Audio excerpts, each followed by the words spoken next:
Welcome to Counsel and Community. Welcome back to Counsel and Community, where legal insight meets real life impact. My name is Kevin Rosenquist, here as usual with Sarah Green and Brett Nelson of the Nelson Law Group team to share practical guidance on navigating legal challenges while offering tips for personal growth and financial well-being. Brett, Sarah, great to have you back. Good to see you.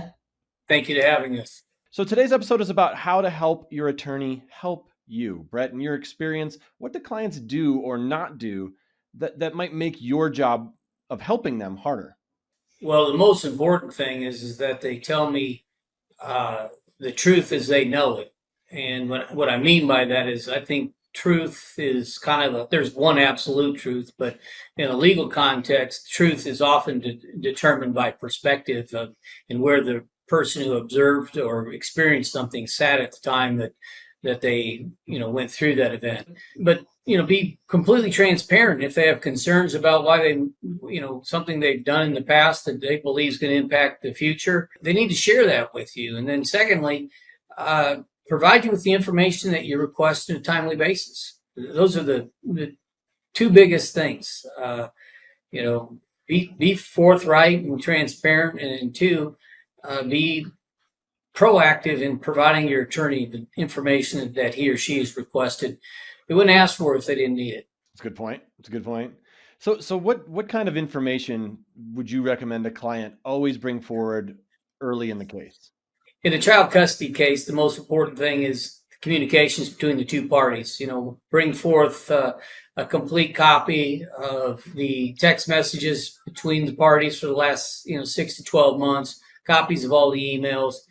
The lawyer really needs to review those just to kind of see what the temperature was in the relationship, how the co-parenting was, and really, in most cases, we got to coach people up on how to communicate with their spouse so that the court doesn't get so they don't get in the crosshairs of the judge in the manner in which they're communicating with their spouse.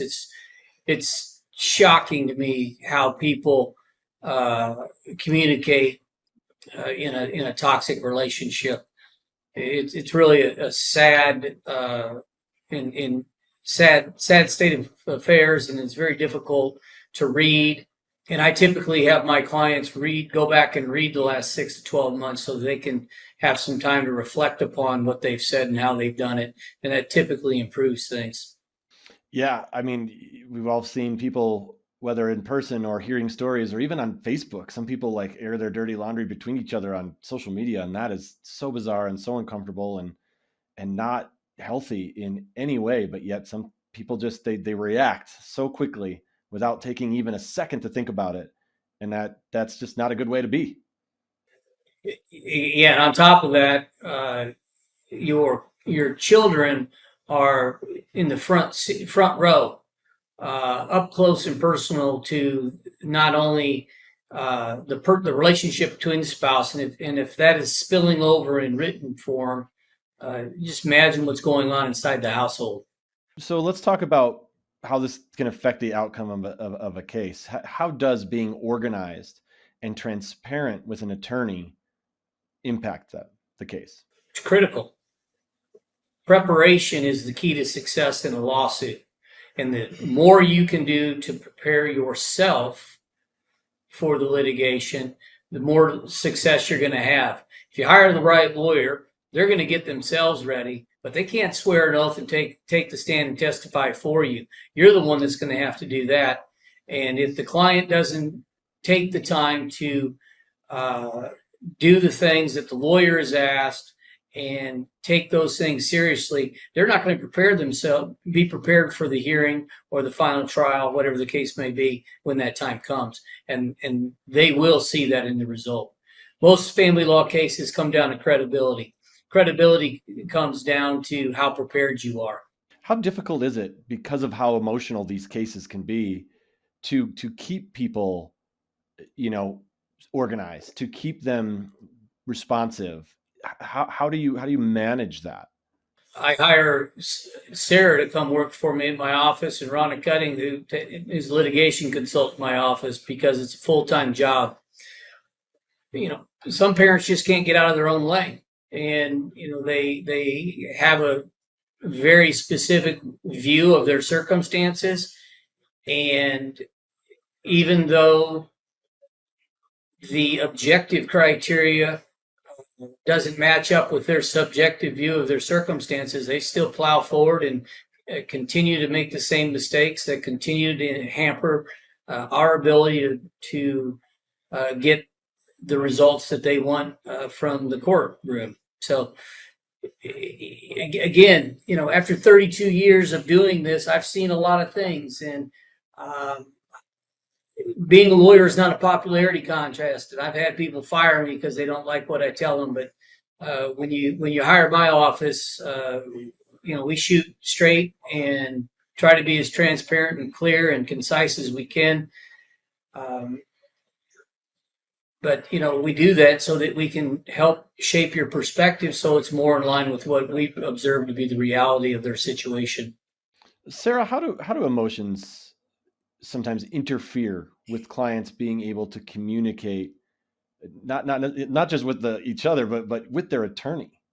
I think I say this in the office, and it sounds kind of harsh, but I feel like it's true. The law doesn't care about our feelings. So in a family law case, there's all of these feelings and all of these emotions, and people want justice, and they want to feel different. But the law really is like, how are we going to split up your assets and your debts, and how are you going to share time with your kids? That's what the law cares about. So when you're, running up your bill and you're sending your attorney these long emails, with your feelings and all of these things that aren't facts, it really kind of, I think, keeps the attorney from being able to sift through what are the facts of the case, because it's so burdened under all of the emotion. And so, one of the things that I will do a lot of times on the emotional end is I'll sit down and I will validate all of these emotions. And then I'll say, okay, here are the 3 bullet points that need to go in an email to Brett, or, one of our other attorneys. Here are some facts that we need to send. I think we can just get really big in our emotions and our feelings, and that desire for justice or winning, or sometimes even wanting to hurt the other person. And I think that gets in the way of maybe laying out a clear and concise case, or it keeps you from being able to listen to the things that your attorney is telling you, about, I hear you, but that piece really doesn't matter to your specific case. Sorry that happened. I think it goes both ways. I think it causes you to send maybe too much at your attorneys and paralegals emotionally, and keeps you from receiving some of their advice and opinions and their clarity and guidance. Do you find that it's just that the people can't talk about the case without the emotions bubbling up? Is that sort of what happens?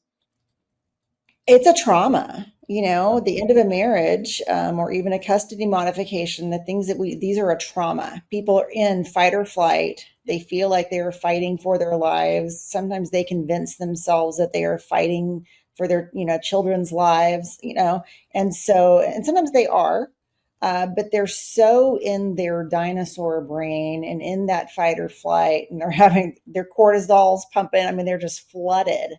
Mm-hmm. And so, yeah. What practical tips would you give someone who might want to do things the right way and try to be your best client? It comes down to being forthright with your lawyer and be timely in providing he or she with the information that they requested. The job of the lawyer just starts once they have the information that they have asked of the client. So give them plenty of time to take the time that's required to review it, digest it, and then the lawyer's job is to assimilate all this information they have, and then be prepared to tell a story to the court or to the jury, whatever the circumstances may be. And that takes time.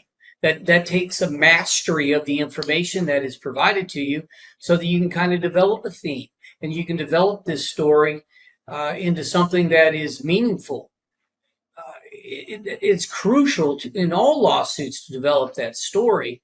And if you're thrown all this information at the last minute and it's not organized, it costs you a lot more money for us to get it in an organized fashion so that we can review it in an efficient way.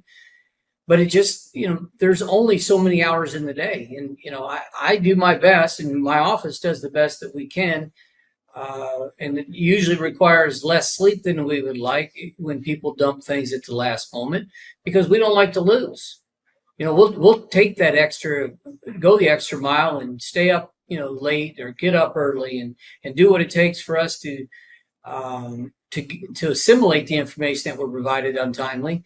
But there's limitations on that. So, be mindful that just because you've provided your lawyer the information, that their job's just starting, and it's not reasonable for you to expect to have the great result if you don't provide the information to them timely.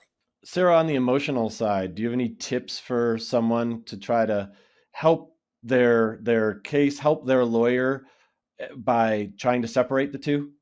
Yes, I think that, one of the things I tell people a lot is, I know you feel like this is an emergency. If a lot of our clients feel like everything that happens is an emergency because that's what they're feeling in their body. A lot of times it's not.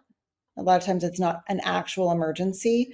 I have sat with clients or had them, we do ask for a lot of documentation. It's like buying a house. We ask for a lot of financial statements and deeds and anything you can think of, and it feels overwhelming. And so I have sat with clients or had them sit at home, and I'm like, okay, text me when you get number 1 done and we'll celebrate. I do a little celebration dance, just to kind of walk them through that, but having maybe even someone there with you to kind of keep you on task. It's very hard when you're going through a highly emotional process. We talk about being flooded, right? And the emotions are running, to sit down and do logical thinking tasks. And so you might need to have someone with you to support that process, or, set yourself break it up into smaller pieces. I had one client just like, no, I need to start at the bottom one and work my way to number 1. That feels like the most rewarding for me. I'm like, cool, let's do that. Whatever works. Yeah. Yeah. Whatever works. You recognize what you're going through, practice radical self-care, and just know that the more organized and the more clear you can be in your process, the better everything's going to run. And you're probably going to have a smaller legal bill too in the end. Just to add to that, it's okay to not be okay. Yeah. We recognize that, and we're going to meet you where you're at, but we need to know where you're at. And the only way we know where to meet you is if you tell us. And, if we're not if how we're approaching your case and communicating with you isn't working, you got to let us know. I mean, we want to help, and, we just need the client to help us help them. All right. Well, let's cap this episode off with Sarah's mindful moment. Yeah, one of the things that is really helpful for in a case is for people to kind of create a case snapshot. So if you are, contemplating, or, you're about to go into the divorce process or a modification, kind of do a little snapshot, write down a timeline of what's occurred, when it occurred, dates, all of those kinds of things, and provide your attorney or our office with a little summary of everything that's happened up until this point, because that is one of the first things that a lot of attorneys will ask for. And it helps kind of guide how we prepare for your case to move it through to the next steps. Love it. All right. Well, remember, for more insights and exclusive resources tailored to navigate life's challenges, be sure to check out the Nelson Law Group app. It's specifically designed to support you through the divorce process with expert advice as well as community resources. Don't forget to subscribe to the channel, leave us a review. We very much appreciate it. Brett, Sarah, thank you so much for your time. It was a great conversation. Thank you. Thank you for having us.